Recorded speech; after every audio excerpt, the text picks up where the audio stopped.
running the Moira with that. Well, they're well aware about this Widowmaker at the moment. Ivy pushes forward, finds a hook, and Neptuno's just going to get taken down. Yakpung will get punished by EQO, scooping up that kill.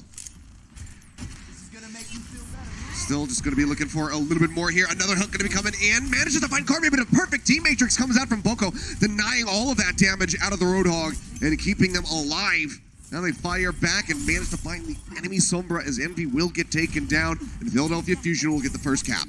It's often the flashy plays that Poco gets noticed for, and most of the more famous divas in this league get noticed for, but it's the subtle plays like that that are going to save your teammate in the face of a right click coming out from a Roadhog.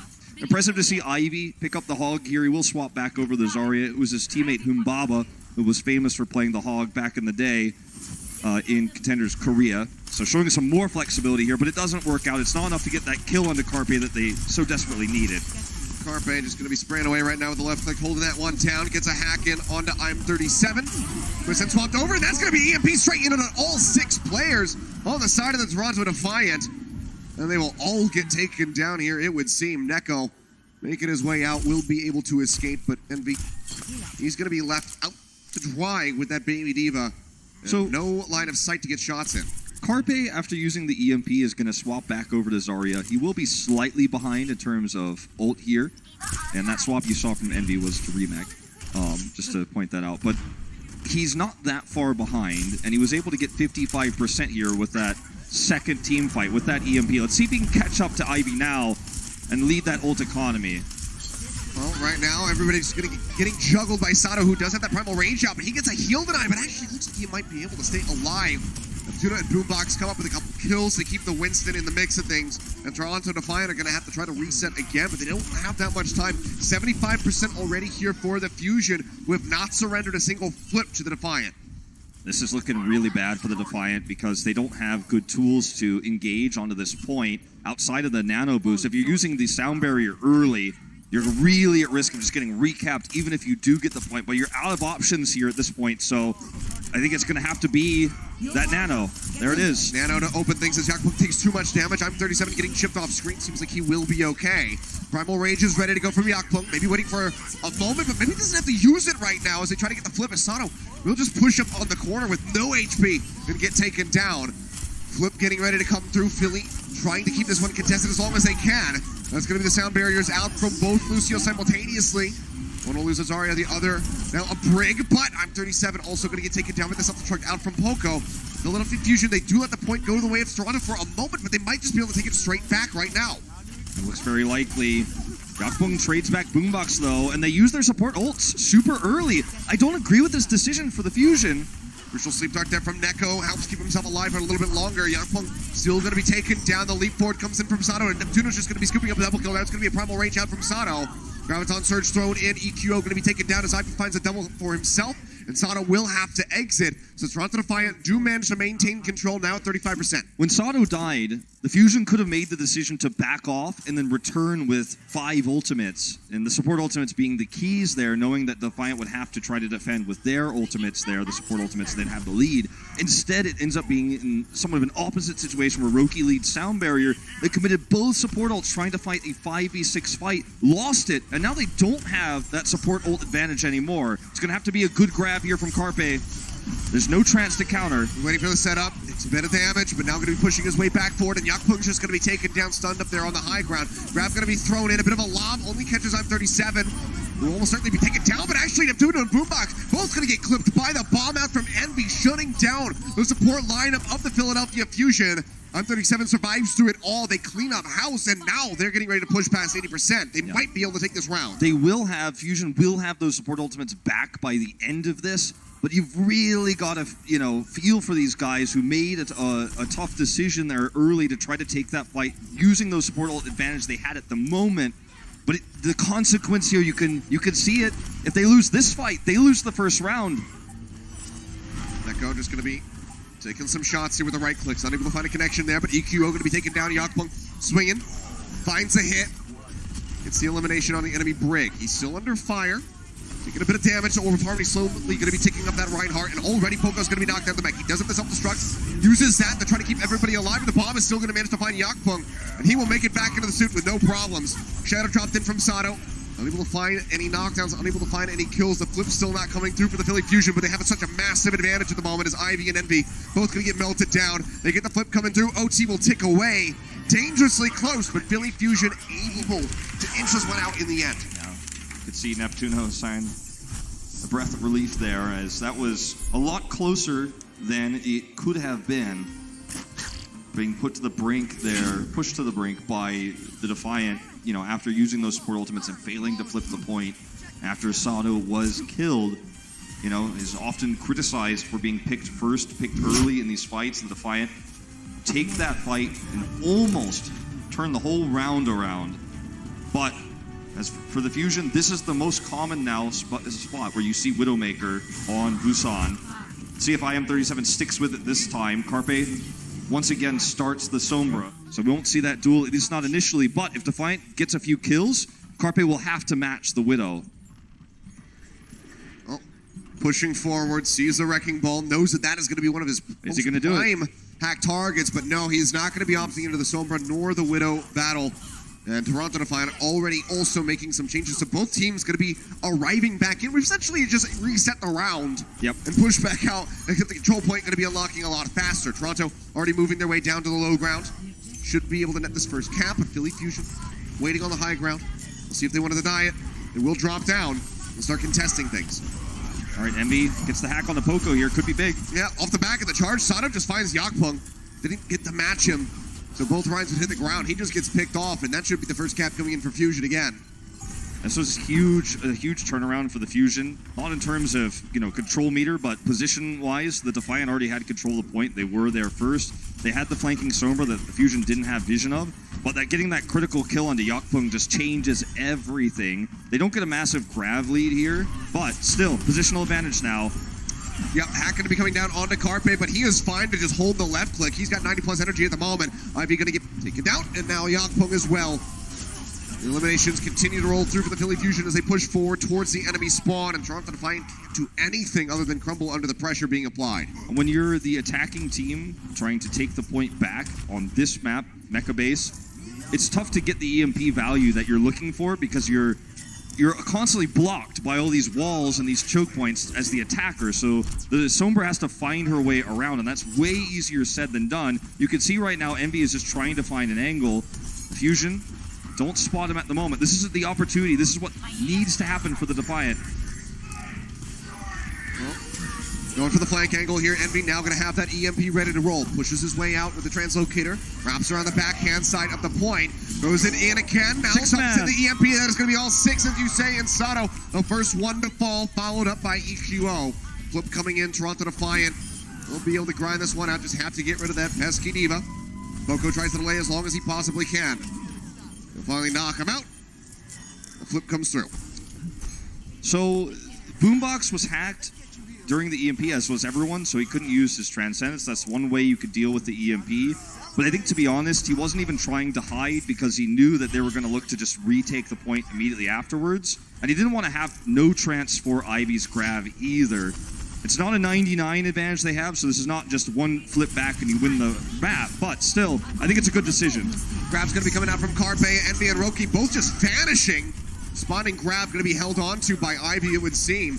The trance is gone for Neko now. Roki picked off before he could use the sound barrier, unable to stay alive. Cleanup coming through. Philadelphia Fusion going to be regaining control here. As Defiant are only going to be inching past 40-some%. And Philadelphia does this without really using any of their resources. So great flip for them. They can now control the chokes once again. They don't have a Grav, but they have the answers to the EMP. And I think this time is the time you'll see Boombox and Neptuno split apart so that they're not caught both by that. So one of them at least will be able to have the counter support ultimate when the hacks come through. Well, just need to get that EMP first as well. Ivy, nice time Bubble throws out the Graviton Surge immediately after getting out of that one. Bomb's going to be out from Poco, looking for an explosion. Not going to be able to find any kills with that.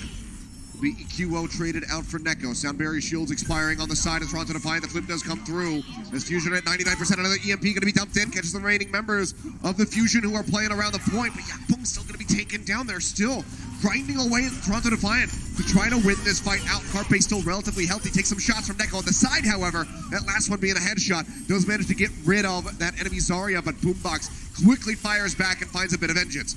This is not looking great for the Defiant here, but if they can have some clutch kills, they might be able to turn this around. It just seems so unlikely. Yep. There's one. Looking for a little bit more, though. They need to get Poco out of that mech. He's nearly got another bomb ready to roll.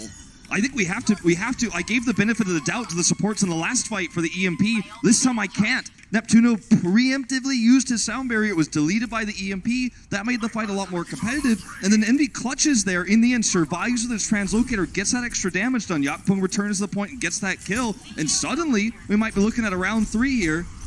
Highly possible. Either Neko way, almost with the trance. looking to go to that double OT on the bar. As we're at 95% for the Toronto Defiant. Transcendent's going to be up for Neko. Boombox just a little bit further behind. Sound barrier could honestly be a turning point as Neptuno is very far away.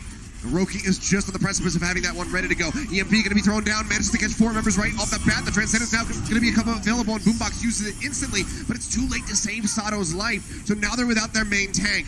EQO taking a bit of damage. Rowley's going to be up, instantly pops that one to get the armor rolling through. Poco edging the bomb off the top, manages to find Roki. 2% shy of that sound barrier. Now Neko's going to be gone. Philly Fusion, in the last moment, seems like they will be able to snatch this one out from beneath the Toronto Defiant yet again. They get the team wipe. They get the 2-0. Very close, though, both of those rounds. And this is exactly what we expected from a series like this. It's not going to be one-sided. Good job, good positioning by Carpe. Poco with the push-off bomb from the edge, catches Roki. They win the map and start that momentum advantage. Game of inches here for either side. Fusion just slightly ahead. They have the 1-0. Let's see what happens when we come back from the break. The Overwatch League is powered by Intel. Game, record, stream without compromise on Intel Core i7. And by Omen by HP, the official PC and display of the Overwatch League.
And welcome back, ladies and gentlemen. Philadelphia Fusion able to get that victory there on Busan, but it was very, very close. We'll take a look at some more adorable pets. So the Toronto Defiant chiming in.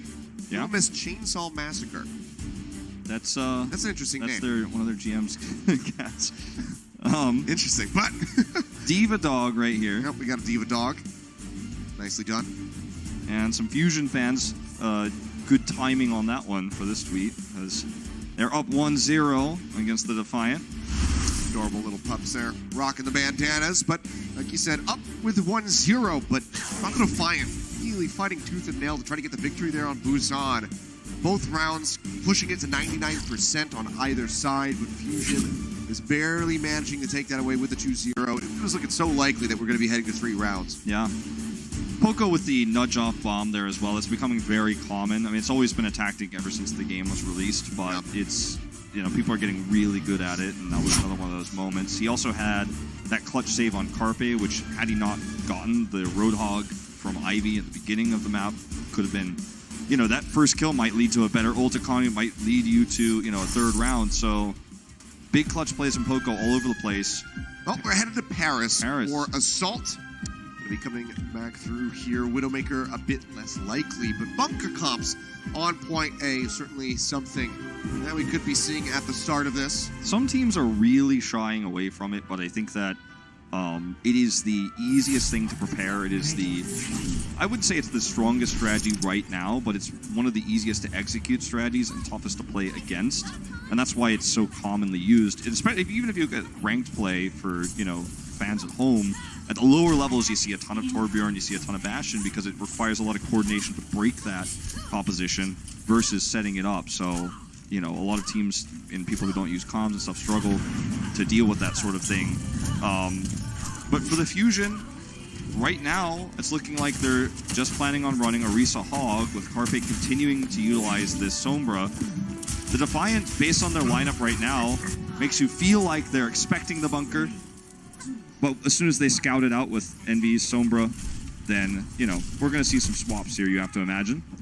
Ivy just going to be sitting back, waiting to hear what the word is. This was one of his most iconic heroes in Korea. His Genji, his Junkrat, those were his two most famous. He played Pharah sometimes. So he's probably teasing those Korean fans at home as well a little bit here, but... Oh, that was a pretty good reaction time from Neko, but couldn't quite get the sleek dart. Or is he going to keep it? No. That was a late swap right there. Yeah, changing it up. It's actually going to cost him some ult charge. Very negligible, but...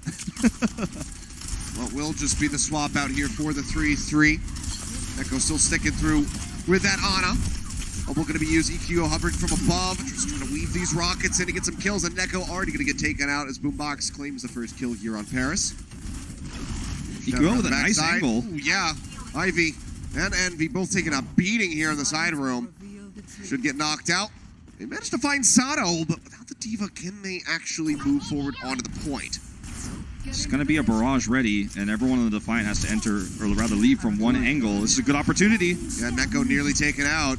Envy still not in the back. That's going to be the barrage getting layered in, and Ivy tries to survive with the bubble, will get taken down, but Neko just managed to fire back and get the kill into EQO, but Neptuno has the res. Straight back into the fight is the Pharah. It seems like it'll be a sustained hold going through for the Fusion so far. Yeah, we're going to see the stagger here onto Envy. Perfectly timed, too, here from Boombox, so that actually the mech explodes furthest away from where the D.Va wants to be. The hook going through, not going to find the hit this time. Defiant need to be careful about playing this far up right now without They Envy. are completely split off at the moment. They're in a very small enclosed space with a whole Hawk getting ready to come through for Boombox. He takes a breather, stunned out of it though, and they will be able to claim his life. So Neko firing one back here in favor of the Toronto Defiant as they try to make their way over onto the point. The rally armor is still going to be there, out from I'm37. Sound barrier available for Roki. Trying to go for the sustained fight. Poco's going to be tossing in the self-destruct, looking for the kill. Primal Rage going to be coming out from Yakpung as he tries to find a target.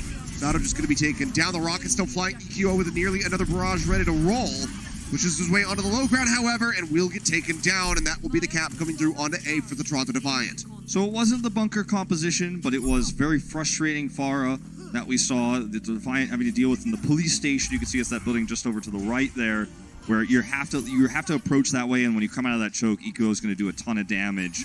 They do have EMP here, but they don't stick with the Pharah. They're not going to try to use the EMP combo here on this defense. So we'll probably see a swap from Carpe after this EMP is used. Really good checking there. Roki needs to make sure he does not get caught by this, or Philadelphia Fusion can win this fight with just one ult, and that would be amazing for their economy.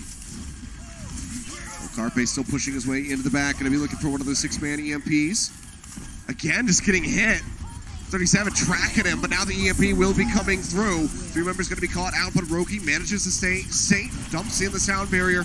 And we'll see the coalescence out from Neko as well as they push forward, looking for some kills. Sato going dangerously low. Will get taken down by Yakpung, just swinging away like a madman with a hammer. Now gets another one as EQO will be taken down. Poco has been knocked out of the mech, so things looking very good on this initial attack for the Toronto Defiant. Philadelphia Fusion, they have to stabilize and try to turn this one around. Roki with a barrier there, he keeps them alive. Ivy has a grab. Carpe just swapped. So, this is the risk you run when you're not running mirror comps on A. Transcendence expires, but no one able to get the kill on the Boombox. Bombs going into the back. Envy not going to find any picks, but he makes it back into the back with no problems. Sato trying to play forward. Shatter getting ready to come through. He gets stunned up, taken down as Ivy pushes forward. High energy there with that Zarya. There's all-out chaos breaking through here onto the point. Huge knockdown coming in on the back of the shadow from Yakpung. Then it's going to be Carpe and Neptuno. Both of them taken down. Bombs out from Poco, but there's no one to receive the blast. We'll go ahead, pick him off, take him out, tick up with just shy of 4 minutes remaining on the clock. So you're going to get that ult advantage in situations like this where, you know, your opponent was running the Pharah, you know, Sombra coming through, countered Roki did with the sound barrier. That ultimate, the only ultimate they really had, and then they had the better tools to take B. Even though it was a weaker time bank than they would have wanted, they still get B, and the Philadelphia Fusion now needs a better run to get that advantage time bank. Well, 3:51, the time to beat. Let's see if they can do it when we come back.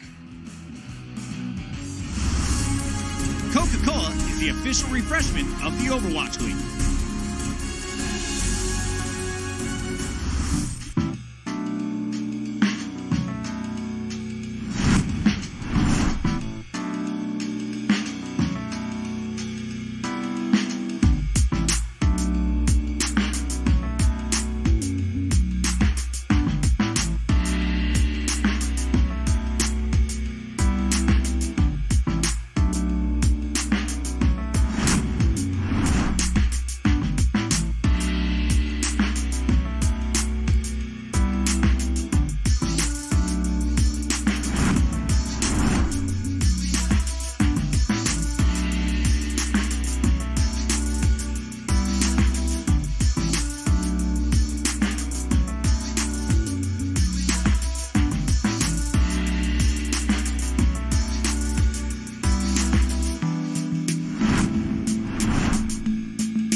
And welcome back, ladies and gentlemen. On the back of this man right here, Roki nailing the sound barrier on the Toronto Defiance attack, allowing them to stay alive, get the point B cap, and finish with a time bank of 3:51. The Grav, you know, versus the EMP debate, you know, that Philadelphia decided to go for the Sombra into a late swap on the Zarya, and sometimes that's going to cost you because you don't have your own Graviton Surge. You're dealing with Ivy's Grab, and there's only so much you can do against a team that's going to counter your ultimate in terms of the EMP, because Sombra does not have the same level of damage output that a Zarya is going to have. It's just simply not going to happen. So when your EMP doesn't get value, then you're down a hero basically, because Sombra can only do so much. Then, you know, Ivy's got the grab. What can he do? The cap snowballs after that. And they were so reliant on that. Or perhaps their strategy from the get-go was to hope to full hold A, but it didn't happen that way. 4 minutes is a respectable time bank. It's not the greatest. It's not the fastest you know you can have, but for the Fusion, still feeling a little bit uncomfortable about this one. So we'll see. Probably just a scout here before they decide their composition, or perhaps Carpe Widow versus I'm 37. Widow even wanting it. At least going for an initial pick there. Kyo taking a lot of damage. Not sure if that was self-inflicted or not. Either way, Carpe changing it up a bit. Going for the Hanzo, starting to push his way forward. Yep. It's not the bunker, but it is Ivy on the Junkrat, which, you know, for you and I, from watching him back in Contenders Korea, is always a treat to see. He's very good at building fast rip tires and using them to save points. I'm37 pulls out his Widow. And EQO swapping over to the Hanzo. They need to match the Widow. And that's where Carpe is going to come into play. So we do finally get to see this matchup. Let's see how the rookie fares against the Master. Well, looking for the halts there. Just going to be taken away by the defense matrix of Poco. Decent amount of damage going forward onto Envy. And the shot goes through on the Yakpung. Making him dangerously low. He needs to get some heals in ASAP. Wrapping around the backhand side. Boombox could be looking for a hook. Carpe finds the first pick as Roki will get taken down. And I'm37 is in such a dire position. It will be finished off by Poco. Envy only able to find Sato. They need a lot more than that if they want to try to maintain control of point A. Yakpunk still taking a bunch of chunk damage here. Boombox just tries to break down barrier after barrier with these right clicks. Look comes in, Ivy gonna get taken down. Pulled onto the low ground right now is Boombox, but I think he's exactly where he wants to be. He's working his way over onto the point and starting to move that one forward. Very impressive Roadhog here from Boombox, making the big plays. And this is just going to be the end of A. You have to imagine I'm 37 can't get line of sight. And this is just going to be stepping back onto the point and taking it. EQO does have a Dragon Strike nearly available, and he will, once he starts to fight on B, have that. But otherwise, you know, there's an argument to just swap right now back to the Zarya and try to lead the charge, or at least rather match the charge as Ivy's swapping over. Yep. And that's exactly what they're going to do. You already know that, you know, it's going to take time to build the grav, but if you get the first team fight win, if you win the Zarya v Zarya race to Graviton Surge, you're going to get better than a 4-minute time bank. So that's what Philadelphia is really banking on here. Yep, Yakpunk making up his mind, swaps off the Winston, comes back in with a Reinhardt to be able to match against Sato. Pushing their way forward. The Fusion, similar approach path that we saw from Toronto Defiant. And onto the point, looking to build up some energy here. Carpe gonna surge up to 40, and 2 members just gonna vanish on the side of Defiant. Now Roki gone, and Neko sitting there with about half HP. This is just a slaughter, and Philadelphia Fusion explode onto point B to get the cap. Yep, they didn't even need the ultimates. They just won the straight up 3-3 versus 3-3 fight here in very convincing fashion. And after doing it once on Busan and now dominating the mirror here, it does raise serious questions for the Defiant for the rest of the series. I mean, they just crushed them right there. Like, a little bit shy of 30 seconds of the advantage. Let's see what happens when we come back for OT.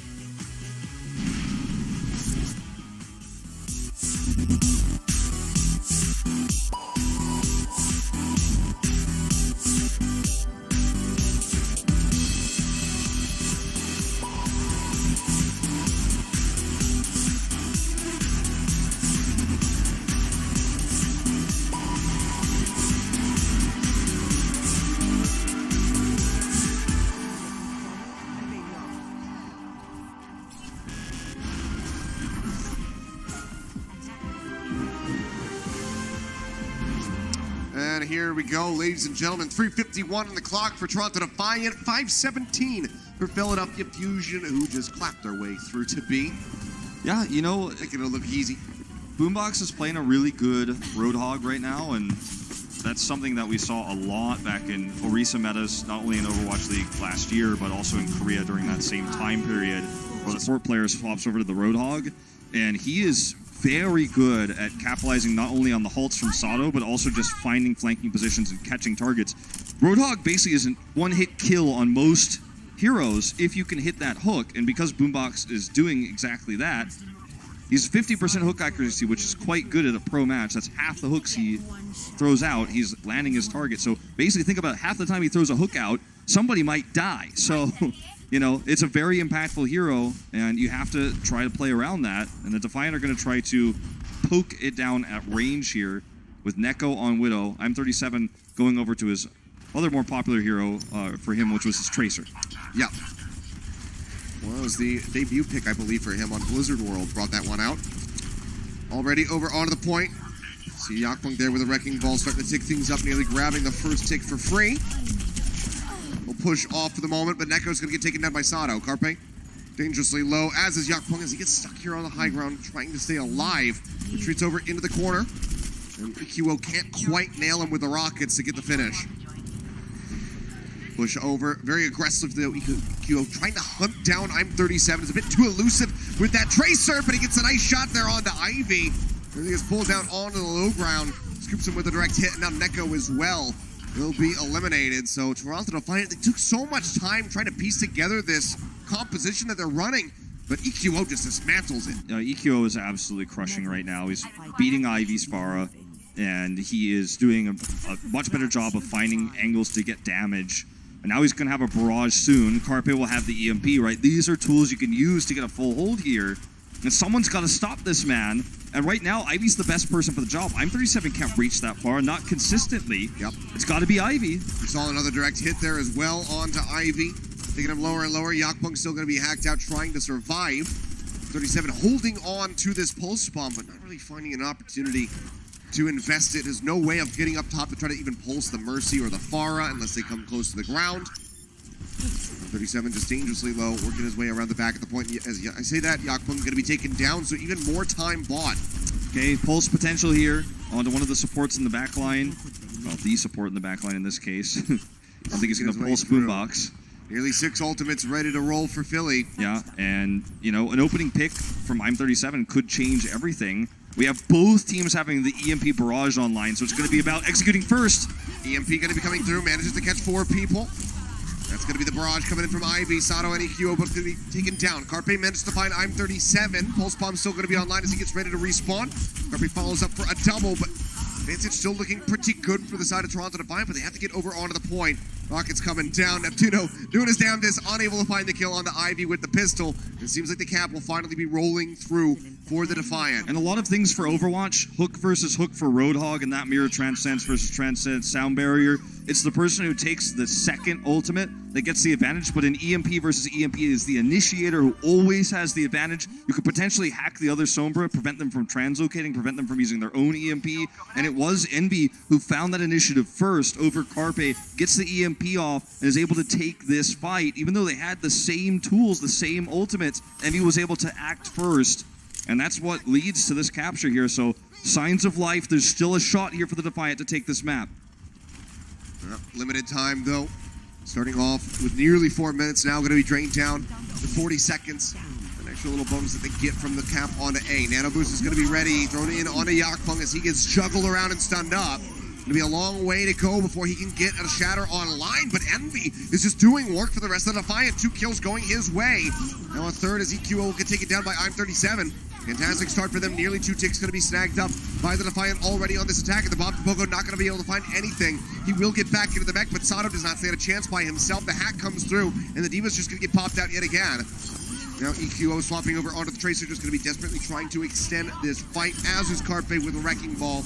But it seems like neither going to be standing a chance. The cleanup's coming through. They're just trying to force out that overtime here for the cap. Will be able to do so as Sato gets burned down. But Toronto Defiant will be able to finish Paris, and they keep their hopes alive. Very close to getting it with a time bank, you know, and that would have been massive for them so that they didn't have to deal with a potential tie here, which would make the escort map so much more terrifying to play on. But as it turns out, you know, the situation here is still favorable for Fusion. It was a very aggressive EMP from Envy that got them to be in the first place. Envy then gets a double kill to start things off, and he comes up for this team a time and time again on this Sombra.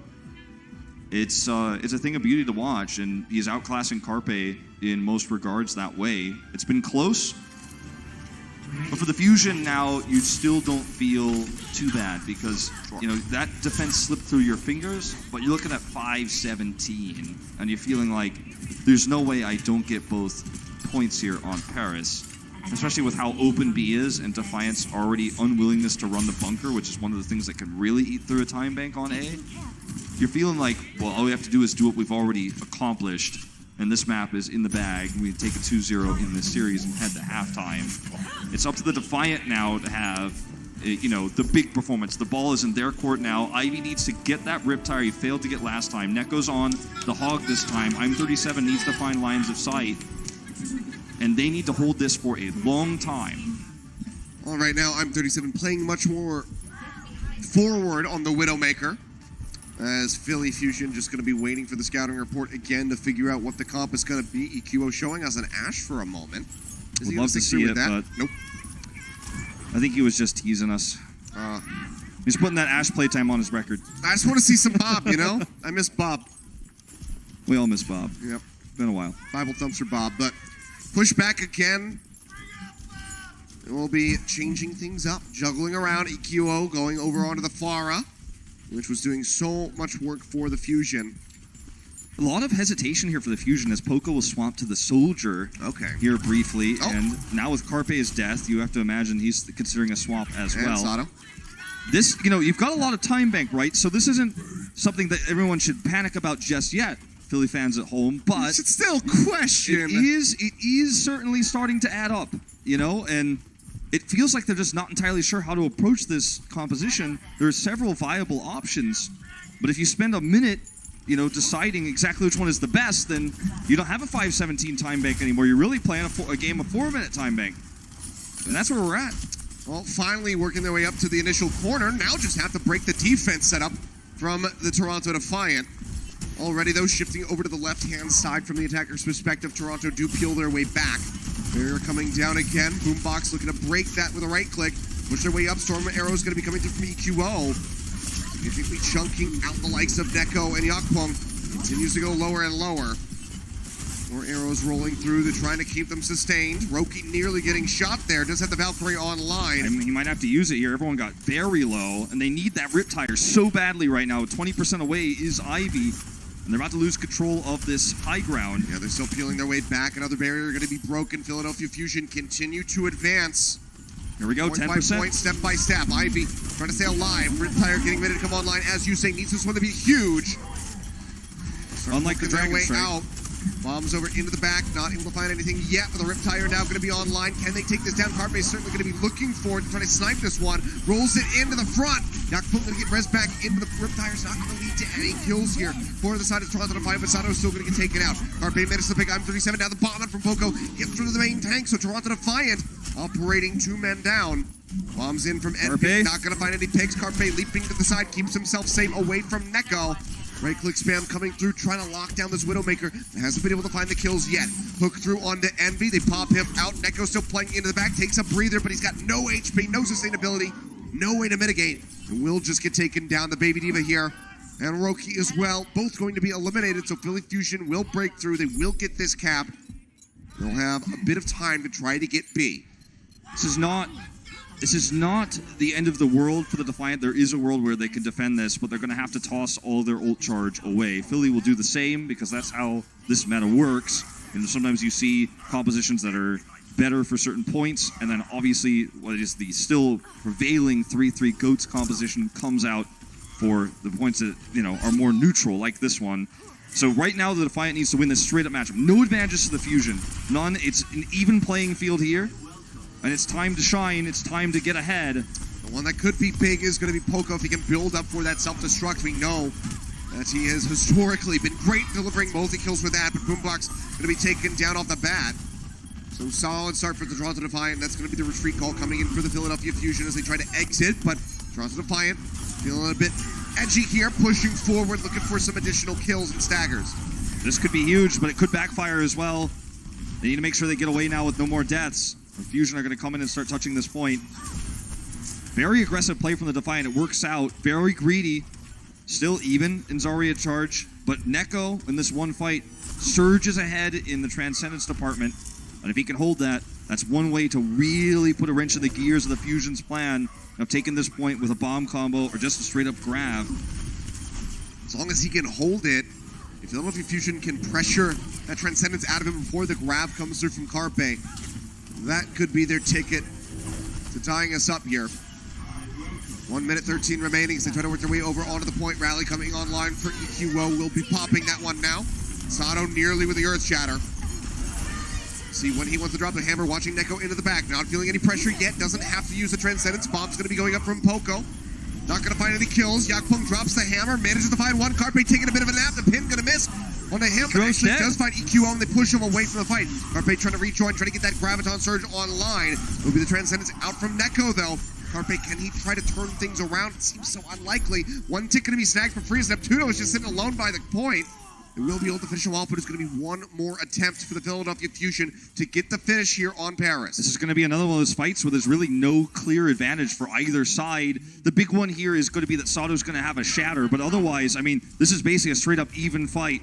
Using the grav here, forcing Neptuno to use the barrier, perhaps trying to grab away from the point. There are ways to make this work. Envy has been so good at denying ultimates away with the D-Matrix in the past. Can he do it here at this crucial moment to try to tie up this series by taking away Carpe's grab? He's got the statue to play around. Grab's going to be coming out first from Ivy. Manages to find Sato. Sound barrier comes through. They try to keep him alive, and Envy actually finds it. He takes that one away. Shatter comes down. Roki going to hit the ground, but the bubble comes in from Ivy to keep him alive.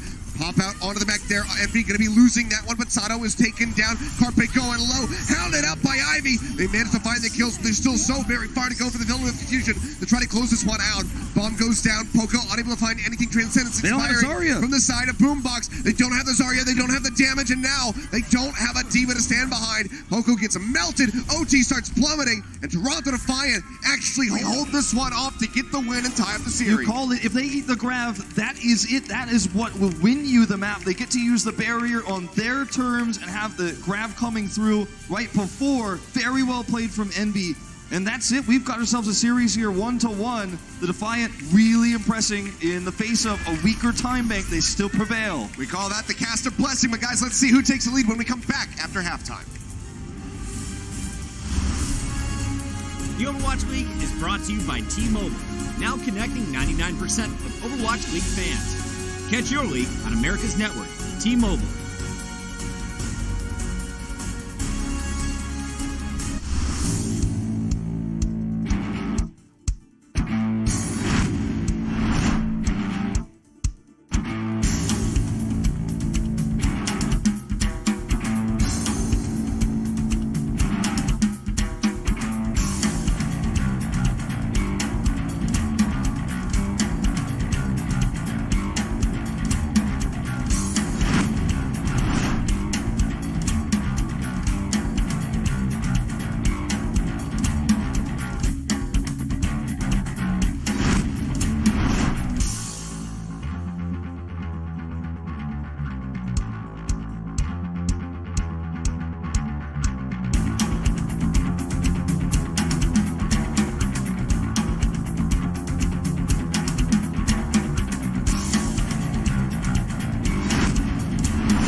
We saved the best match for last. After the Fusion took map 1, it was all the Defiant bouncing back on Paris to even things up here at the half.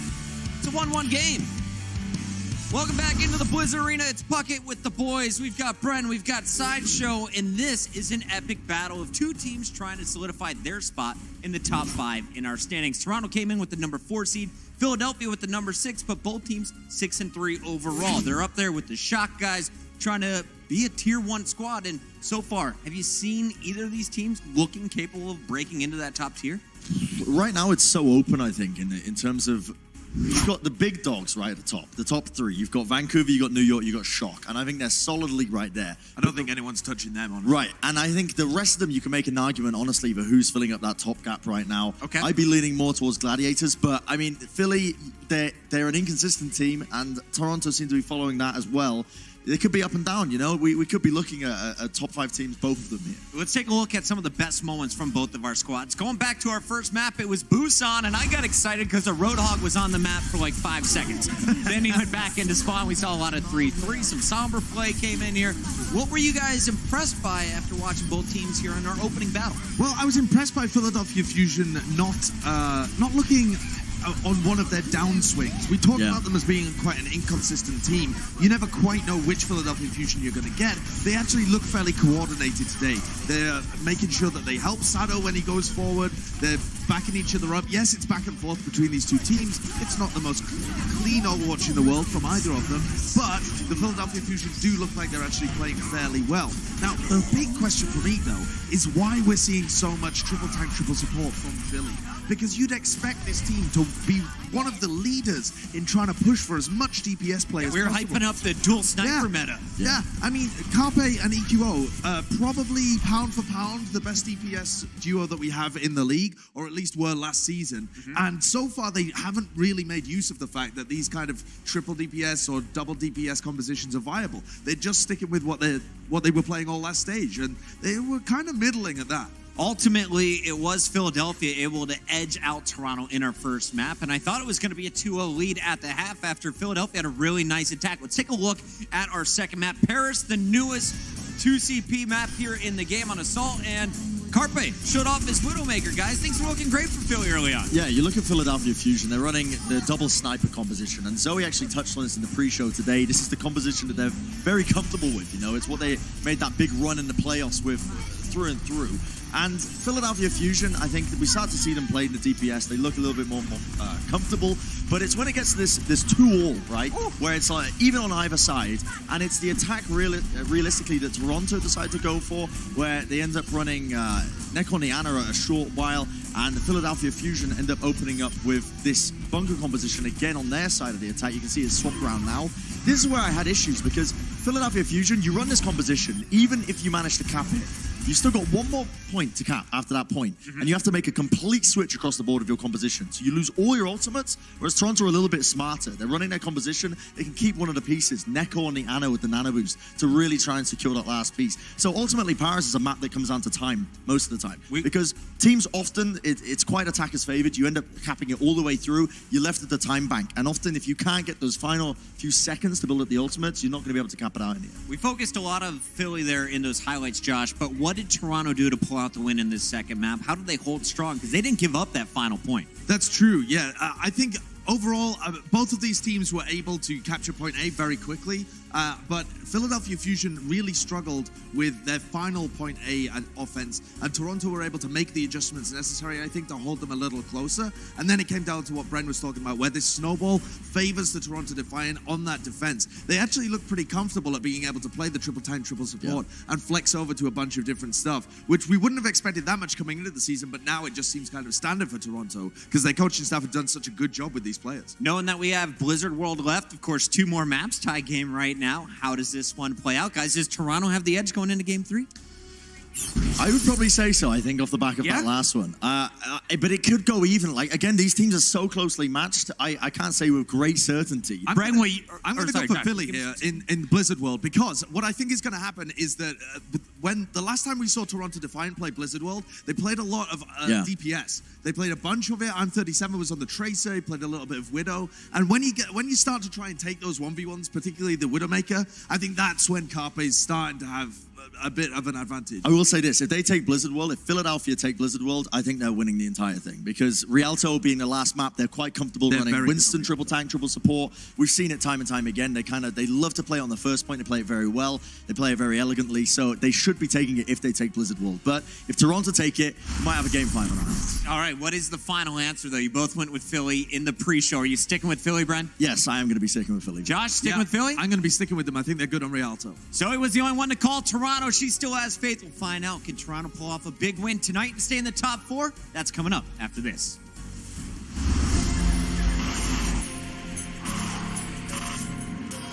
They don't just play for a team. They play for every fan, every rival, every moment, every match. And when everyone watching expects the best, they perform with the best.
And welcome back, ladies and gentlemen. Oh, look at that. It's Mr. X hanging out. Hugo. He gave his dog his own Twitter handle. Yep. That's such an X thing to do. And then Emily, we've got all the talent coming through. Nice Bengal Her cat. cat also has an Instagram. Does have an Instagram. Oh, look, it's your cat. Hey, it's Nova. She's very shy. She doesn't come out very often. Yeah. She likes to just hide It is a hider. That's underneath for sure. the couch cover. But I miss her dearly. She is back waiting for me to return. So one day we will be reunited. Yeah, I've got my 4 cats back at home as well. So They're being taken care of, yes, to be fair. So they're in good hands. Don't Yes. worry about that, guys. We're not going to America and leaving our cats behind without making sure that they are set. But right now, we have a tied-up series coming in for the second half. 1-1 at the moment. One of these teams going to be advancing with a lead moving up to match point. And I kind of agree with halftime. I'm kind of split personally. I don't know who could take this one. yeah, I mean, I'm actually kind of leaning towards the Defiant. I feel like they've really gotten into Philly's head a little bit, and the momentum is now in their favor. I mean, I think it still could go either way. I don't want to make a hard prediction on the Defiant, but I am sort of leaning towards them taking this.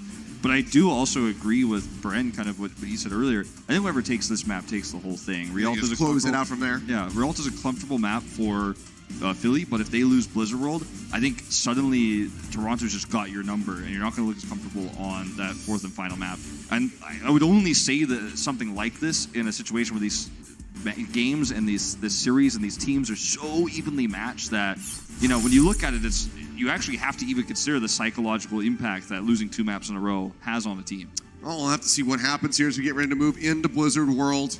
We look for one of these teams to move forward to that match point before we get into Rialto. But, I mean, this honestly could go the distance. It could be a Game 5 series, just given already how tight-knit things have been in those first 2 maps of Busan and Paris. I'll take it. I'll take a 5-game series any day, any match, any teams. It's always my kind of match. All right, so Wolf's going to be casting the 5-game series between Mayhem and Justice, which means that I will be as well. So looking forward to it. Given that, see who can come out on top of that one again. I didn't get to cast it last time that happened. I was watching at home. Well, for this composition, we will see the commitment to the bunker for Fusion, and they are running Boombox on the Batiste to make this a lot more difficult to crack for the Defiant. Ivy showing the Genji here to start. It is something we have seen some teams try to run against this, but more likely we're going to see the Hanzo swaps come through, so you can have the ability to break this bunker. I'm 37 sticking with the Sombra, and actually they're not going to run the Hanzo, actually going to run Genji against this. Very difficult to get dash resets against a team that's so unkillable when Batiste puts up the Immortality field. Well, right clicks is raining down from above Boombox, getting that healing coming through over time. Just shooting the grenades straight up into the air and allowing them to fall down. Ivy just trying to spam out where he can, but Genji Shuriken's not the best bunker breaker ability here in the game, so just playing patiently, working their way up here onto the high ground. Could try to dash through, maybe get the deflection right into the face of EQO, try to break down the Bastion. This is a really nice angle for him right now to force EQO to reposition, and he does. Now he's going to commit it. He was in there. Down again. He's just so darn low, but he's not being focused at all by the Genji. Now it's going to be the deflection coming in. They do manage to kill him off right after Ivy gets the melee hit onto the Immortality field. The dash resets coming through, as you say. Ivy just cutting down 3 members like it's nothing. RP does manage to find I'm37. Yakpong has been taken out with Poco this dangerously low. You'd expect that they will get the break on the mech and they will be able to advance to the point. Yeah, this should be the commitment.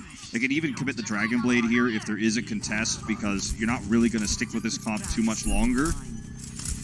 You can see Sato is trying to work his way around the side. He's probably going to swing in and then tag the point. Carpe waiting in the corner. Okay, here he goes. Yep, gonna pop out. He's just waiting for the rest of the squad to appear. Now it's gonna be the Nano Blade coming through. EQO already gonna be taken out. One slash onto Carpe. Finds that kill. Ivy gets himself a quad with the blade. Everyone who played when Brigitte was released in Korea, all the Genji mains had to learn how to attack into a Brigitte setup, because Brigitte is just going to stun you in the Dragon Blade and you'll die instantly otherwise. So you either have to be far away from the Brigitte or you have to communicate with your team and kill the Brigitte first. He comes in from behind EQO and assassinates him first. Then the rest of the team helps him clean up. He gets dash resets, and then suddenly you got a 5K on your hands. Well, that's going to be the EMP coming out from both sides. 4 members caught. There's a Philly Fusion does get hacked out, but no kills to be found in the back of this. Sleep Dart going to be connecting in onto Poco. Bomb into the back. Envy takes out Neptuno. And with 1 support gone and Poco knocked out, that will be the card continuing to advance with a still very healthy time bank for the Toronto Defiant. Just shy of 4 minutes at the moment. Yeah, Carpe, again with, it's not his fault. There's nothing he can do about it, but he is slightly later swapping over to the Zarya. And Ivy, is going to win that last fight and get a little bit more ult charge. In terms of positioning here, though, the Philadelphia Fusion have the advantage as this cart rolls around because they have the high ground. And they're just going to commit in right now. Yeah, working their way forward. Sato, though, Fields and I coming through off the back of the bio nade. Seems that they are not able to finish him off, so we'll be able to exit safely for now as he tries to get closer and closer to that primal rage. Oh, going to be slept in the middle of his leap forward. But with Yakpung and Neko both taken down, he is not going to get punished. They will charge forward all the way up towards the spawn rooms here. Zapping away looking for any additional kills they can get, and Ivy will be found. No. They had the high ground advantage. They had a really nice fight there where they kind of baited with Sato and then turned the fight around with that positional advantage. Now they're going to try to fight up here on this high ground almost as if they're defending A. We see this a lot on this map. If you can win that fight in the archway, you just come up here and play as if you're defending the first point. Here's the leap in. That jump going to be coming through. Primal Rage going to be out from Sato. That's going to be the Graviton Surge in from Ivy. Trying to catch them all here outside the doorway. Even with the heal deny, though, Sato's still not going to be taken down, and Poco manages to find a kill on Orochi. He did have that sound barrier available. Some time buy is going to be coming through. Transcendence is out from Boombox. Grab is in. Envy with the bomb. Manages to find 2. Poco looking for a little bit more, but just couldn't be matching as Yakpung and Ivy both get taken down. Neko now killed on the back end. Boombox eliminated by I'm37, but the cart still so very far away from the Toronto Defiant. Philly Fusion maintain control and the advantage. Yeah, this is starting to look really good for the Fusion. And their next defense here, they're not going to play as forward because Toronto Defiant has the respawns here and everyone's already kind of out of the gate to get to the cart. So they're just going to fight back towards the pylon terrace up on this high ground, forcing the Defiant to come to them, use their movement options, not in the fight, but actually just to advance. Jump up over the top. Primal just going to be expiring here. Fusion holding on to that sound barrier here at the moment. Roki has 1 to match. Primal, the only other advantage at the moment for Toronto Defiant as they try to get this cart moving, but it's still just rolling back. Driving their way around the flank. This is a fight that I think Toronto needs to win while they're on even ground with the Fusion. But look at this, forcing the Primal out even early. Yeah, he got sunned up. Bit of a panic because a lot of damage got pushed forward there onto the Winston. So Yakpung does use the Primal Rage. Now going to be expiring as he moves his way over onto the card. 1 minute and 14 seconds going to be coming out. Oh no, the grab! Going to be a massive whiff here for Carpe. Yakpung does get caught up in it at the last second. But the sound barrier is going to be out from Roki to try to keep them alive. Boombox using the Transcendence, keeps everyone topped up. There's a few move down to the low ground. It's just a constant fight for the high ground, and Philadelphia lost it momentarily, but they've regained it. Neko now taking a bit too much damage. Will go ahead. Use his own Transcendence. The cart continues to advance. Hasn't really been stopped in a while now by the side of the Fusion. Grab coming through. Sato going to be popping the Primal Range, but it's not going to be enough to keep him alive. Bomb out for NB. Not going to find a pick, and the sound barrier rolls through onto the rest of the members of the Philly Fusion as they try to stabilize again and halt the cart right here. Poco pushing forward. Now going to get cornered. Has to go up into the air. Jumps his way up onto the high ground, still holding on to that self-destruct. We'll just use it on the cart to try to find some desperate picks. Shields up from I'm37. He's going to stay safe at least for a little bit longer. But the bomb still manages to find Roki, and Poco gets taken down. Now Yakpung, his own Primal Rage, kills off the enemy Winston and just has to clear the cart to allow it to move forward into B. Nice trance here, though, coming up from Boombox, and that might actually turn things around. There's just too much healing. He does use this one now. It's going to be the grab coming in for Carpe as they try to turn this one around. Cart continued to inch forward. Poco has to push forward, but will just get melted out of the mech. Sato rejoins, but does not have a Primal Rage to try to elongate the fight. Leaps back to try to escape. Cleanup's going to be coming through as the Toronto Defiant surge forward, looking for additional kills, but they do go ahead, get the cap on B. They get 1.5 minutes in the time bank to try to finish. Yakpung's really been coming into his own here in this series. You know, he's definitely had a rough start to the stage, but some really incredible plays with the Primal. Also, the grab we saw from Ivy under the bridge meant that some of the heroes on the top couldn't get LOS to support their teammates who were caught on the bottom of the grab. Nice angle there. Is totally cutting the team in half while also keeping everybody locked into the grab. He's got another one built up here now, and there's no defending trance. Sato going to be diving into the back. The rally rolling through for the Philadelphia Fusion. Grab comes in from Ivy, waiting for them patiently at the corner. Manages to catch them off guard. It's going to lead the Neptune and EQO both getting taken down. Sato leaps way into the back towards the spawn to try to stay alive, and Boombox will get picked off very swiftly. Poco, he gets some mercy. They go ahead, they kill him off quickly rather than try to stagger him. Right now, Toronto Defiant is way too focused on trying to get the finish here on Blizzard World. It looks very likely that they will get it. You know, this card has been unhalted. The best tool that Fusion has to try to stop them here is the grab, but with both support ultimates available here for the Defiant, there's a realistic world where they could, or it's unrealistic for them to think that they can stop them now. With that ultimate alone, it's going to have to be good plays all around. It'd be huge if Envy can deny it again if it comes down to that one. Transcendence the lead for Neko. Pushes up, will be an overtime finish if they can get it. Grab's going to be coming out. Carpe managed to find them here at the card. The bomb going off. Poco looking for a pick, unable to find it, but so is Envy. Not netting much of anything with that ult. Now Neko going to be taken down. No supports for the side of the Toronto Defiant. Just going to be the tank line as Ivy desperately tries to use the grab, but Poco says nay, takes that one away with the D-Matrix, and he will push forward to keep Yakpung away. With a good coordination and focus fire from the Fusion, almost lost Carpe in that last fight. We saw the flank come through from Neko. He survives. And this time it's Poco who gets the Graviton absorbed there in the end. The fight was already over, that much is sure, but at least we get to have this, one-for-one ending fight here on the Defenders. Well, just have to push to the end to go ahead, get the victory, and take the lead in the series. Let's see if they can do it when we come back. Coca-Cola is the official refreshment of the Overwatch League.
And welcome back, ladies and gentlemen. Philadelphia Fusion getting ready to go out on their attack here on Blizzard World.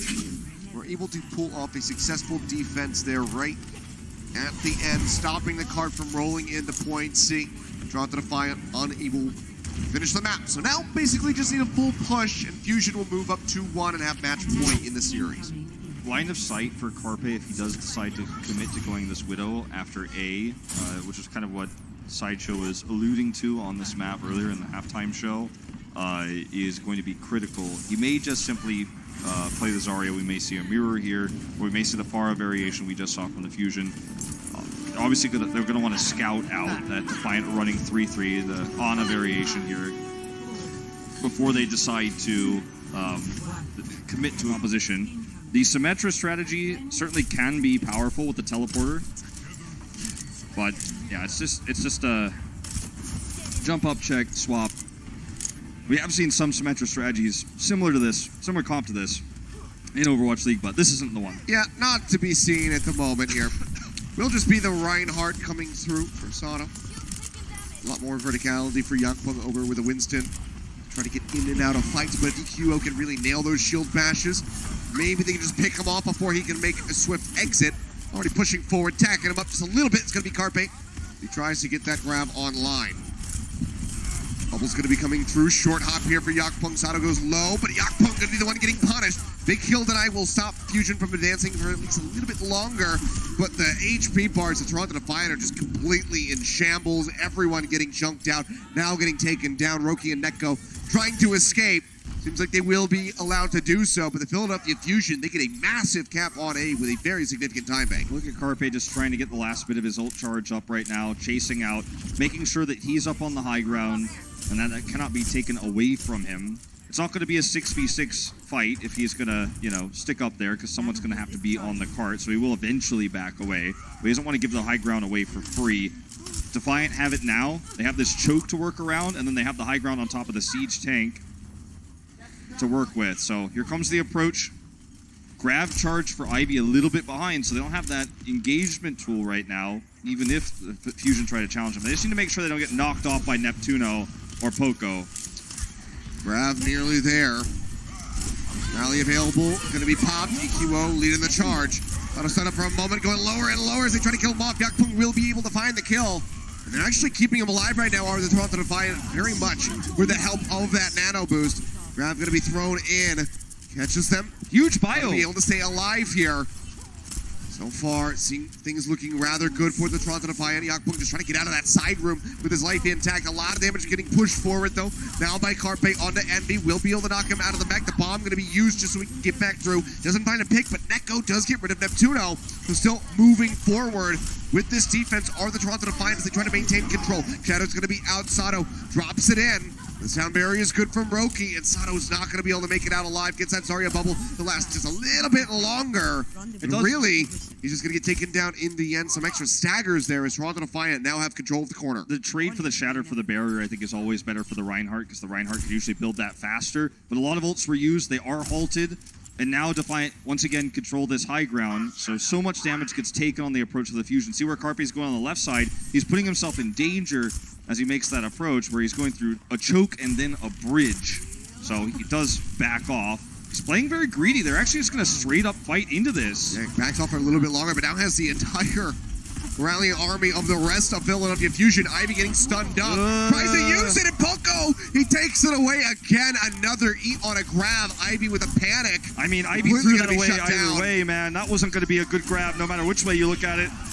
Still really rough stuff here. Boombox now knowing that grab is gone. Feels free to open things up with a Transcendence. You just allowing his team to get into a position to take this fight and take the cart and get things moving again. Yakpung going for a charge. Gonna miss the pin. Gonna get taken down in transit either way. That'll be the cleanup here. Philadelphia Fusion will continue to move. So you could see in that fight that Ivy wanted to grab while they were in the choke, but he wanted to wait for the rest of his teammates to arrive, so he delayed. And then you saw EQO come in with the big stun coming through, and that actually caught him. And that was the panic moment where Ivy was like, this still could be a good grab. I better just throw it out no matter what. But it didn't work, and it was eaten. But even if it did work, it wasn't really going to catch him, but he might have delayed them. Either way, nice play by EQO. Yeah, Yakpung just getting juggled right now. Sato was taking a nap, gets woken up, and then instantly starts helping to shut down the enemy Rhine. They just go ahead, clean everybody up. He'll take another nap now that his work is done. He's got to get rested for the next push. Yep. But 3:40 on the clock here for the Philadelphia Fusion. Again, they don't even have to strictly finish the map. Just have to get very, very close, and they will take this victory on Blizzard World. It's tough to out-trade Zarya's when you're running the Ana, and Neko, even from his time back on the Foxes, some of his time in Boston last year, has always been a really good bio-grenade Ana player, but that's not going to save you all the time against Gravitons. I think they have to run the Zen. He does swap to the Zen, but it's late. Sato playing up at the corner. Shatter online. Nice oh boop. dear, Roki! So a nice right click there, sends him off the side, and that is going to be the push forward. So Toronto Defiant, just on the back of one right click from Roki, managed to gain control of the cart for now. Right now, in this series, Defiant have just, it feels like the more the cards are stacked against them, the more disadvantages they hold, the more clutch they become. Now they're able to keep ult advantage and stop a whole push with one right click. Oh, Grab's going to be out for Carpe. Ivy getting his online. Shatter coming through. Sato dropping the hammer, looking for the hits. Unable to find it, but they still will get the kills here on Yakpung and I-37. So very quickly, turning around the defensive hold that Toronto was just established in the back of that boop moments ago. So now 2:25 on the clock. But 6 ultimates. Forward. 6 ultimates they hold. Fusion has the same. but they're not going to want to. Don't want to use all of them before the finish line here. They want to use, they want to use them at the actual point itself to win the map. So the Defiant could maybe try to force some of these ults out early. That's why they're going to start playing aggressive, positioning aggressive. Well, things looking very good for the side of Philly Fusion at the moment, given the time bank. Grab's going to be coming through this time. Ivy managing to land this one, but only finds a couple members. Bomb, however, will be able to get Sato, but Poco answers back as Envy and I'm 37 both going to get picked off. Yakpung going lower and lower, gets a sound barrier. We can see just how quickly they are chewing up those shields on the ride. Yakpung just not really standing a chance. Shield going to be raised. Grab comes through, locks him up there on the wall. No one can make it to the cart in time, and Philadelphia Fusion will move up 2-1 in the series. Very close map here, but at the end of the day, better fights in the end. The time bank that Fusion got allowed them to get those advantages when they did roll into the end, and that's all it takes. Well, match point in the favor of the Philadelphia Fusion. Let's see if Toronto can force a Game 5 when we come back. The Overwatch League is powered by Intel. Game, record, stream without compromise on Intel Core i7. And by Omen by HP, the official PC and display of the Overwatch League.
Here we go, ladies and gentlemen, coming back in, getting ready for the final map. But let's go ahead and take a look at some more pets. A horse. 900 pounds, maybe the actual biggest Dallas Fuel fan. Could be. Very well could be. We got some bunnies. Okay, we're going for some of the more rarer pets. A little more unorthodox, not just cats and dogs all day long. Well, there's a dog here. Valiant here. It's a very cute dog, though. Don't let the dog rip up your Valiant finger. I don't know what those things are called. Foam fingers? Foam fingers. It's all right. The value on that thing is depreciated significantly after this stage. But Certainly. coming in, it's going to be 2-1. Toronto Defiant, can they take us to a fifth and final map to try to get tiebreak in the end on another round of control, or will Fusion just be able to take this after Escort? That's the question. As was mentioned earlier by the analysts at the halftime, just like to reference these things because I think that it's important to remind the viewers that Philadelphia have looked really comfortable on 3-3, compared to where they started this season. And I know everyone always, well, they didn't have Boombox, and that's true, but the matchup here on Rialto feels like it's a Philly map, right? Because of their efficiency on Winston 3-3 with Sato. In terms of controlling high ground, they've been doing a better job overall than the Defiant, as we just saw at Blizzard World in the mirror matchup, and that is what a lot of this map is all about. In particular, the section around Point B. Mm-hmm. So I think the Defiant are really going to have to, play efficiently, play better than they did on Blizzard World, or this series ends and we don't see that fifth map. Well, we'll see if Bren was correct about closing out Blizzard World and taking the series from there, or if we're going to continue to go back and forth. Map 1 to Philly, map 2 to Toronto, now 3 to Philly. Maybe Toronto can take this here to try to force out that Game 5. They're no strangers to that. certainly not. Their debut was Game 5 with a reverse sweep. Yeah. It's the match that you expect to go the distance, and every map has been close. Maybe we do see that Game 5, but the Defiant are going to have to change expectations. They're going to have to be ult-efficient. They're going to have to take high ground here as the attacking team against defender's advantage. Never easy against a team that understands how to utilize it so well. And Asada will be on the Reinhardt here to start things off. So a bit of a change. See, saving that Earth Shatter for a while. But here, Yakpung not going to be on the Reinhardt so far. Starting things off with the Winston. So maybe he'll hold a Primal Rage for, another near 4 minutes. It's been good weather here in LA. Not as much when we first got here. It was raining a lot, but that's very true. You're going to be holding it for a while if you're waiting for a rainy day. All right, well, pushing their way here. Trying to get a corner in on Asado. He goes low. The Immortality Field does come in to help keep him alive. Spam healing coming in just sustain him for a little bit longer. But he will get taken down. But it's going to be an exchange on the main tanks as Yakpung is eliminated as well. Already see this Amp Matrix coming through very quickly. Boombox just going to be trying to get some snipers, but it's actually Neko who's coming up with the kills.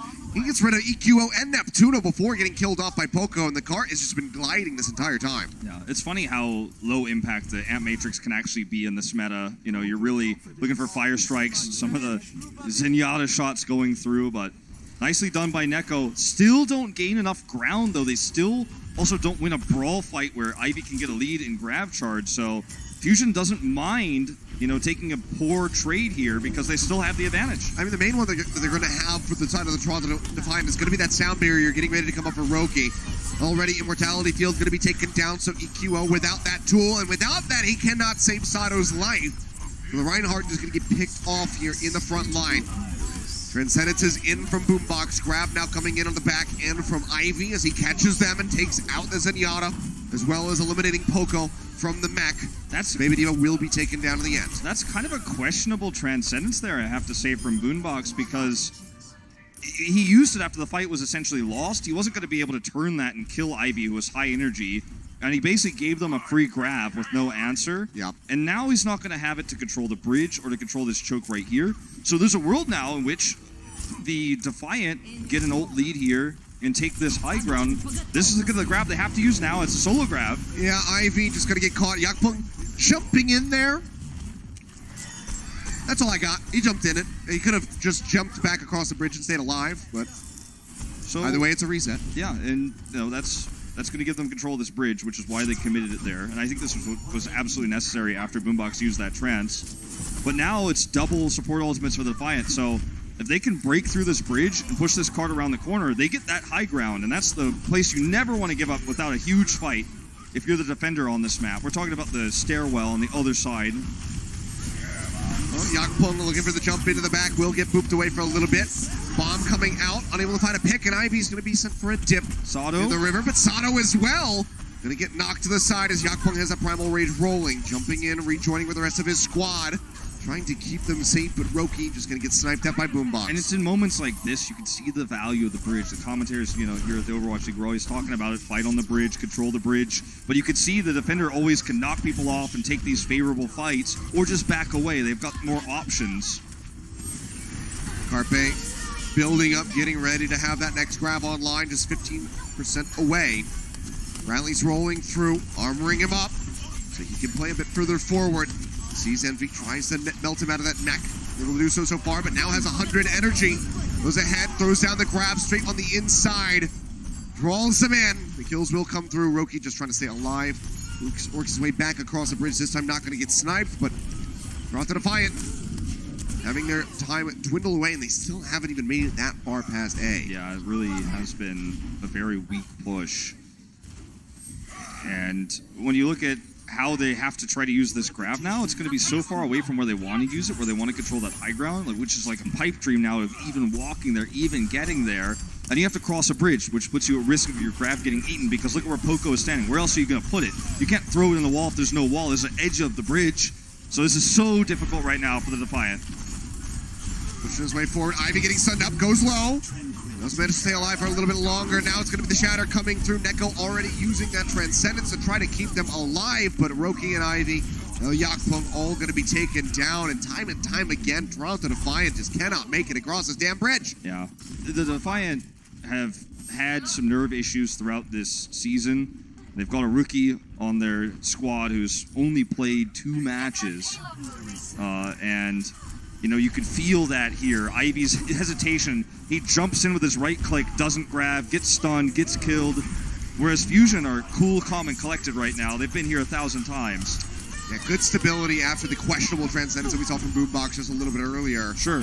Rally starts singing for I'm 37. Bomb going to be thrown into the back. Envy looking for this one to pop, and it will. Neptuno and EQO both going to be taken down.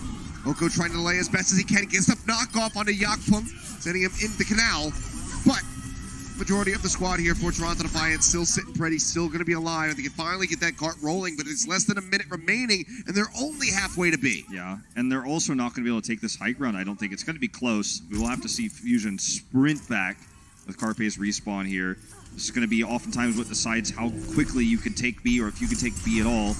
Okay, they do hold it. Fusion did not get back in time. They wanted to regroup first. They are going to try to challenge it. Carpe's going up right now. Yeah, start pushing their way up. Carpe not going to be the highest energy Zarya at the moment, but still getting some free shots in. And Envy, he snatches another grab. Takes that one right out of the air. Yakpung hitting the ground, however, will still be punished. Sato comes up with a kill. The Philadelphia Fusion trying to stay alive through that sound barrier. Grab going to be coming in. Boombox not yet having that transcendence. Pops it late, but already 3 members are going to be dead. Can they actually try to turn this one around? I don't think it's going to happen. He pushes over to keep Sato alive. The cart going to continue to advance with 8 seconds remaining. And it seems like Toronto Defiant again will scrape by and make it into B. Carpe has a good understanding of how to take that high ground away, and that's what he needs to do, and that's where he wants to use his grab. That's where he wants to do his damage.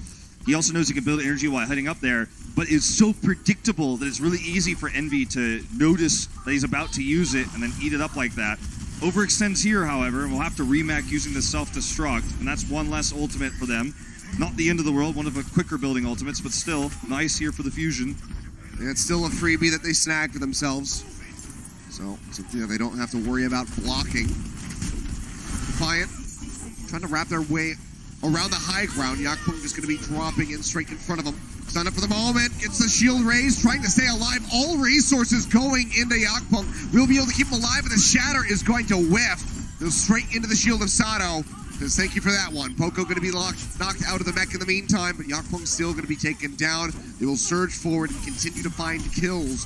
Will the Philly Fusion. You could practically feel the shaky hands of Yakpung in a moment like that, where there were about 3 chances for him to have an amazing shatter there, but he was being knocked around. And he's like, I really don't want to miss this. I really don't want to mess this up. And you could almost feel the frustration of, I missed all my chances. I'm going to just go for it here. And it totally whiffs. And that's one of your biggest tools. You could feel that frustration, you know, of Orion who's just trying to hit that shatter. He cannot. Yeah.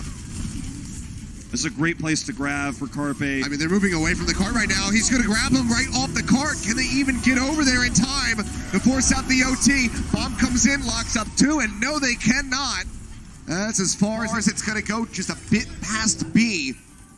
Philly Fusion, again, in a position where they don't have to push very far. They don't have to finish the map.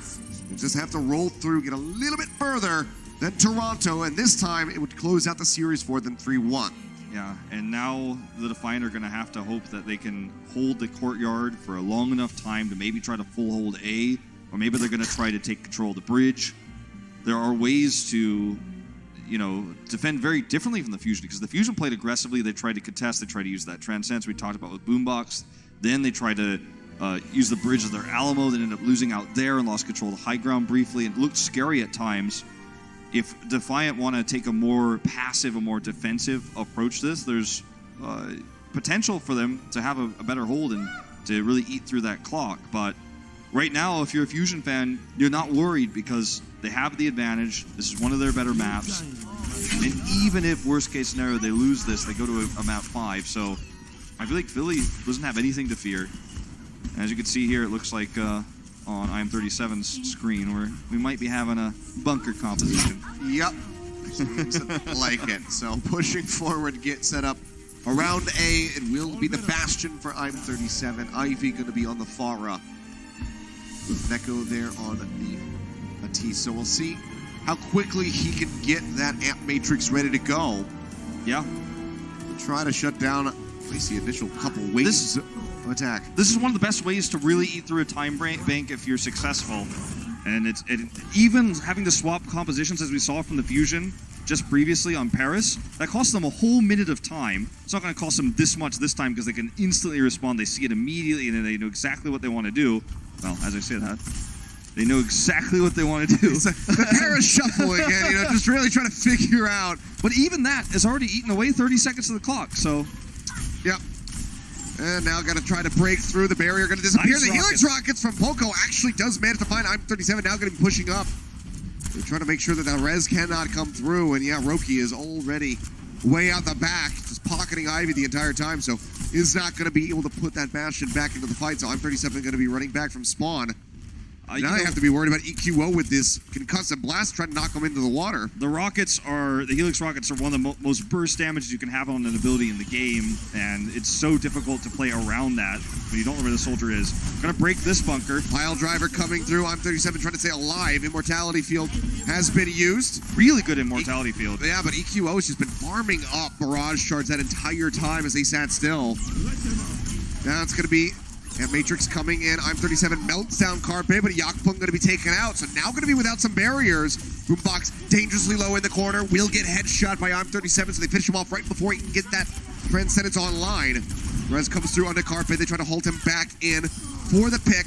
He'll get taken down by Neko in the end. I don't mean to be overcritical, but I feel the Fusion respected neither the Immortality field. They did not focus it down. Eco instead just tried to farm ult, nor did they respect the amplification matrix. Sato got caught there. Boombox was trying to flank. He got caught out alone, and I'm37 is able to just in recon mode go over and pick him off. This is a lot of time down the drain. This is exactly what you want as a Bastion comp. In the minds of the Defiant, they've already bought enough time with this comp, and now the ult, the configuration tank, the barrage, these are just bonuses. They could win the map off of this. That was never their original plan, but they've already bought so much time. Definitely a feel-good moment at the start here for them. Shots coming down. Ooh, might be going low. Okay, the Dragon Strike is one of the easiest ways to break this. Oh, hello! Poco! He didn't know it was coming, but Sato was at least a little bit more prepared. Manages to find the kill here onto Ivy. Now the Dragon Strike going to be rolling in. Claims the lives of two. And Yakpum going to get knocked in by the swinging Sato with that Wrecking Ball. And that will be snatched up by the Philly Fusion. Things are looking so darn good at the start of that one. Yeah. But everything very quickly crumbles. So one of the reasons why a lot of teams don't like to run the bunker on this map for defense is because when you run it, you have to swap after you lose the first fight and lose the first point. And then that means the bridge goes across for free, as you can see here. The Fusion, they already were running the quote-unquote comp you want to hold on the bridge with. So they didn't have that problem, but the Defiant give this corner for free. So that's a bit stressful. That's one of the trade-offs of the Bastion comp. It's already so much space gained. Bomb into the back from NB, gonna lay that one right on the boat, but unable to find any kills with it. Shields going lower and lower. Sato charging forward, looking for a kill. Might have isolated himself. He's still stuck in a corner, and they cannot keep him alive, but it's gonna be at the cost of both Yakpung and Neko. Now I'm37 dead as well. So a 4-for-1 trade. Philadelphia Fusion looking a bit like the Vancouver Titans right there. Yeah. Sacrifice bumper, win the fight. There were a few heroes that got super low there that they just couldn't finish off. EQO, one of them, in the corner. And now look at this. This is the high ground that they really needed to hold, the bridge they really needed to hold. Potentially if they were going to make that swap faster, they will get neither of them. Have to desperately try to hold this here. Yakpung getting that armor pack. Transcendence going to be in from Boombox and still very far away from the Graviton Surge at the moment for Ivy. So we'll just get taken down. The cleanup coming through. As it's a near team wipe, Neko going to be the only one retreating back towards spawn at the moment, waiting desperately for his teammates to join in. Chasing very far forward to try to get him. Cart still going to be brought up by one person. And they might actually get him. Yes, they do. Boombox manages to find the hit. Now the grab coming through. Could this just be it? I think it is. They have Poco sitting on the cart. And it's just going to glide through for the victory. 3-1 Philadelphia Fusion. They take Rialto. They take the set. Very well played by Carpe there in the end. Chased down Neko. Probably didn't realize he didn't even have his Transcendence ready, but he was trying to force it, but he kills him. Regardless, he doesn't have Trans. And it's just an easy cleanup from there. Well played by the Fusion. They're going to take the lead and jump up to the 7-3 score line here. We'll rock it up to about top 3, at least in the current standings here for the season. And really good coordination. Rocky start on, Busan. It wasn't the easiest 2-0 they got on that map. It was much closer then. Had some problems on Paris, but overall, I think their experience is what really shows through here against the Defiant that still aren't that used to this stage yet. It's a much different stage than what they played on in Korea. Yeah, I mean, last two maps just not as competitive as they would have liked. Dangerously close to getting the finish on Blizzard World, but very far away for Rialto. So still some things to tune up for the Toronto Defiant. We'll see how they bounce back in their future series. But for now, the Philadelphia Fusion can be feeling good about that scoreline, getting that 3-1 victory here in the end. But guys, we got Danny Lim down on the floor, standing by with Carpe. Let's go ahead and hear from him.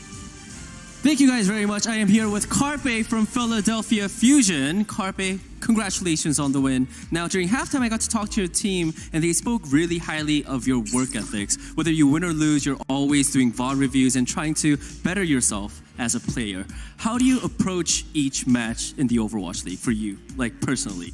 솔직히 말해서 이제 카페 같은 선수는 굉장한 선수잖아요.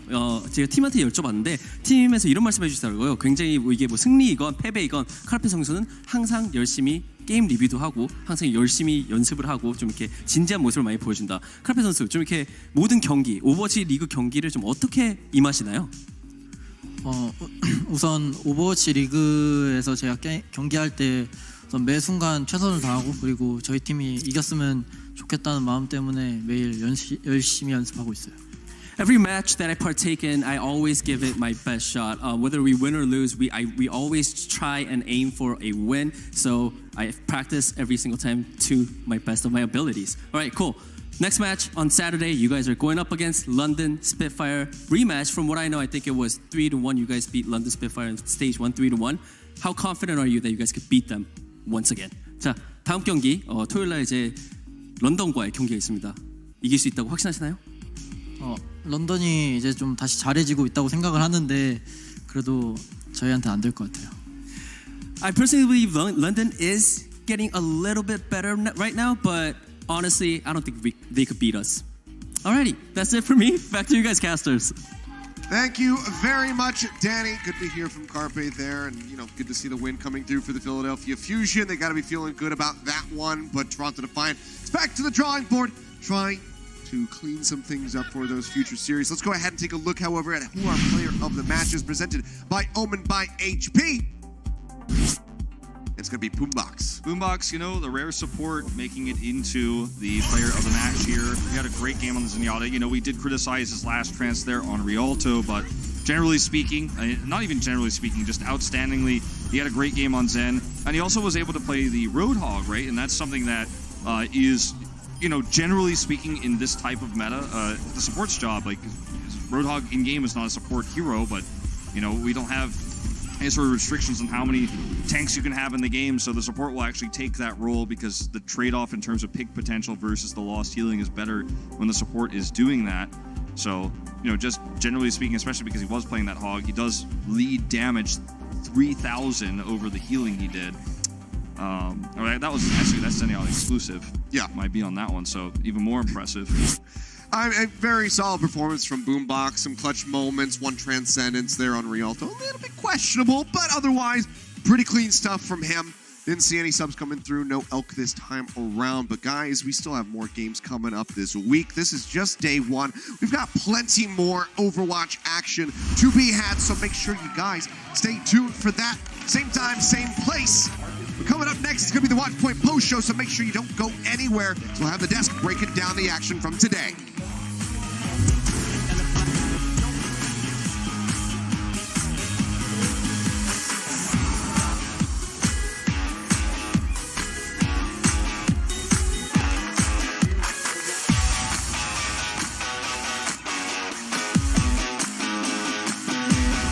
The Overwatch League is brought to you by Toyota, official North American partner of the Overwatch League. Toyota, let's go places.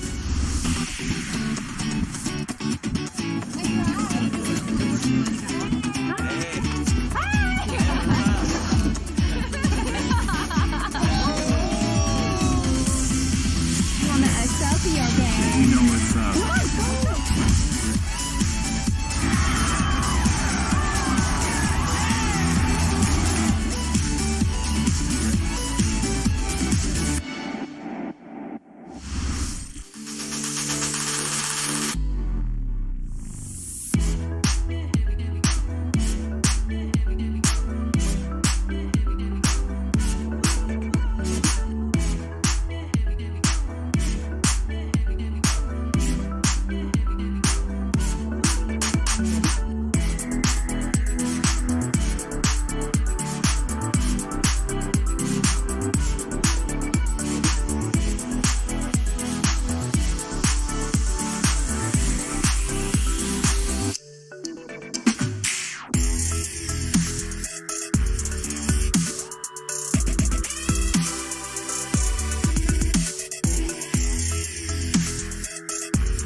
What's up, you beautiful people? Welcome back for another edition of the Watchpoint Post Show. We are live from the Blizzard Arena in Los Angeles, and we just closed out another great day here in the Blizzard Arena. It's Chris Puckett alongside Zoe. We've got Bren, we've got Sideshow.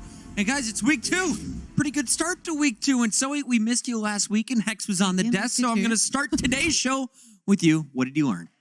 Ooh, what did I learn? I think because this is the last game we saw, what I learned is that Toronto may or may not want to look for another option within their main tank department. Oh! Yeah, I'm going there. I'm also very tired, so I get very mean when I'm tired. No, but I was disappointed. I was disappointed with Yakpong. All right. I learned.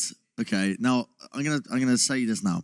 I used to like the food segments we do on That's Watch good. because I used to get to eat them and it was nice. I could snack on it. Free food. In the post show, You could often break the walls I'd with fruits. Exactly. Yeah. I'd try and break the LED screens. I'd have a baguette I could munch on throughout the rest of the show. But that actually has ruined it for me from now on. In the pre-show today, eating the spicy chicken nuggets.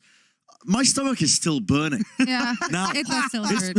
how long has the day been? Now, We smelled it in the green room. What about you, Josh? What have I learned? I mean, I hate to be negative here, but I think what I've learned is that despite the improvements of the Florida Mayhem and the Washington Justice, they're still quite a long way from being outside of that bottom 3. And even though they're starting to trend in the right direction, they're pretty far away from The it. anchor's pretty heavy. We're It really, is pretty we're heavy. really positive in our takeaways. Yeah, I learned that you guys need sugar, all right? We need to make these people happy. Let's jump into the action from the day because we had the Philadelphia Fusion who came into Stage 2 with one of the toughest schedules in the league ahead of them. Well, it didn't get much easier today against the Toronto Defiant. A very interesting first half. We had a lot of fun. 1-1 score coming into this Game 3 on Blizzard World. Ivy showing us he's got a Genji. Yeah, I really like this from Ivy, actually. We haven't seen too much of this guy, but he was notorious within the Korean contender scene as being... actually, he wasn't even that notorious, to be honest. A lot of people didn't think that highly, but whenever you saw him play, it was clear that he had this kind of potential to be a star DPS. You can't really show too much of that when you're on Saria, but his Genji is very good. I will say, we predicted, Josh, me and you, at the halftime, if they took Blizzard World, they were going to win the entire series. Yep. We found that did come true. Again, we are God tier analysts at the end of the day. Oracle, some would say. What can I say? Rialto, though, I will be honest, did not go the way I expected it to in terms... I mean, it is a new meta, new compositions, but there was some odd stuff being ran throughout Rialto, which is... Normally, when I think of Rialto, I think of it as a triple tank, triple support sort of map. It wasn't really the case with the point A holds and attacks a lot of the way. And so you came into today picking Toronto. They looked pretty good on the first point of attack and then slowly started to stall out. What are some of the big issues you watched? Well, I think my biggest issue was Yakpong was a bit of a feeder today. And I think when I say a bit, it's actually an understatement. There were so many plays, I didn't understand it. There was a moment where Ivy was actually dying. He had maybe 5 HP left, and that was the moment where Yakpong decided to jump in on his Winston and drop a bubble there just to die himself. There was just no reason. There were so many engagements he took. Joined him in solidarity. Joined him in the sport. Yeah, but no, that's not how we do it. company, That's not how it's working. I don't know. That was painful. I did not expect it. But I think when we talked about this match in the pre-show, dear me, it's late. I'm really tired. Yeah. When we talked about it in the pre-show, none of us felt super strongly about picking either of those teams. Yeah, and also at the halftime, you were telling us, Puckett, that these are two. You guys teams. wanted to flip flop also. That's yeah, true, so, but both of these two teams were kind of vying to become a really respected top team. And I don't think the performance that either of them showed us today was really at that kind of level where you'd feel comfortable saying, "All right, Fusion, now that they won this game, they're one of the big dogs." There's still a bunch of holes in their play, honestly. I will say this though, getting this win for Fusion is massive for them in terms of their stage 2 schedule. Oh, it is. Because the rest of their games are horrifically hard. So getting this win is fantastic for them. Much needed win today for the Philadelphia Fusion. The Vancouver Titans and Seoul Dynasty also faced off earlier in a rematch of our Stage 1 playoff semifinals. Today, Seoul tried a different lineup, but at the end of the day, pretty similar results. This time, it's a 3-1. Remember, at the half, it was all Titans. And let's talk about this squad because they are undefeated, an 11 streak coming into today. And they haven't switched up their comp at all, guys. They're still running 3-3s. I honestly wonder, what does it take for them to actually go away from that? The only times we really see them straying away from that 3-3 composition is when they're trying to be cute and fancy. It's when they already have the game in the back and then they're just like, let's have some fun. That's kind of where we see them really like seriously switching. But other than that, like they just seem to roll over every team at the moment. Monty made a good point in his cast today about this match. He said he was playing devil's advocate to my point, saying how Seoul, they've already fielded their normal roster against Vancouver. They got rolled. Why not try this secondary squad that they actually have in their back pocket, see if it produces some different results? It didn't, but I can recognize that there is possibly some reasoning there to running this line. Were there keys to this Seoul lineup today that you would like to see in the future again for this team? Because they're in the top half of the league. They're definitely not out of the running for Stage 2 contention again. So what can Seoul learn from today's match? Well, I think they're in a very interesting and unique position, the Seoul Dynasty, because they have these two rosters, and they don't really like to blend them too much. They'll either run, Marvel, Toby Fitz, or they'll run Fisher, Jexa, Fletter. But perhaps just this will be an experimental process whereby they try and pick out the best pieces of each. Yeah. Now, I've actually been a fairly big advocate of Marvel throughout the time where we've been thinking about the Seoul Dynasty this season. He's not bad. He's no Fissure, for sure, but he's not bad, and it allows you to play a different style where you don't have to put all your resources into your main tank. So the way that Seoul were playing very recently, when they played against the Gladiators, and, Fissure was there playing against his former team, all of the resources were into him. Seoul kind of play differently, a bit more of a balanced approach when they have these guys in, and I don't think it's a bad look for them, but it's still not good enough. Right, we're able to be the top. We're talking about map counts. Titans still chasing NYXL's overall map count. Today they finished with a 3-1. Do you feel that game 4 they eased off the gas pedal a little bit? This is classic Titans, isn't it? Like, classic Titans would be like Bumper on Hanzo. Right. Bumper, you have 5 minutes to play Hanzo and then switch back to the Reinhardt to win the game. This team is notorious, I think, for stepping off the gas a little bit when it comes to those map 4s. And unfortunately, it is going to be making a difference in the long term. There are going to be real side effects to this when we get into stage 4.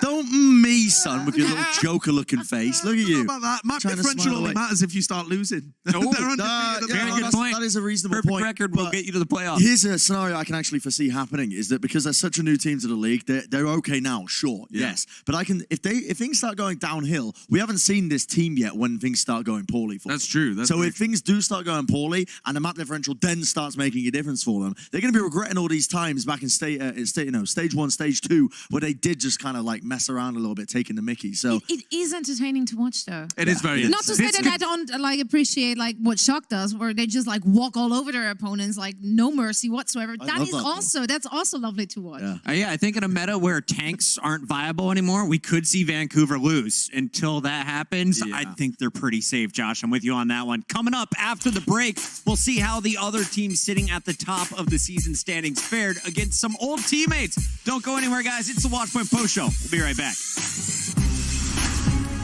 Coca-Cola is the official refreshment of the Overwatch League.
Paris Eternal came into their match against the Florida Mayhem today, looking to rebound after a tough loss to the Hunters on Saturday. To start things off, Eternal's looking pretty good. Fenzi flexing over to the Soldier. We watched that back in Contender Season 0, but it's really the Shadowburn Soon show when it comes to Control.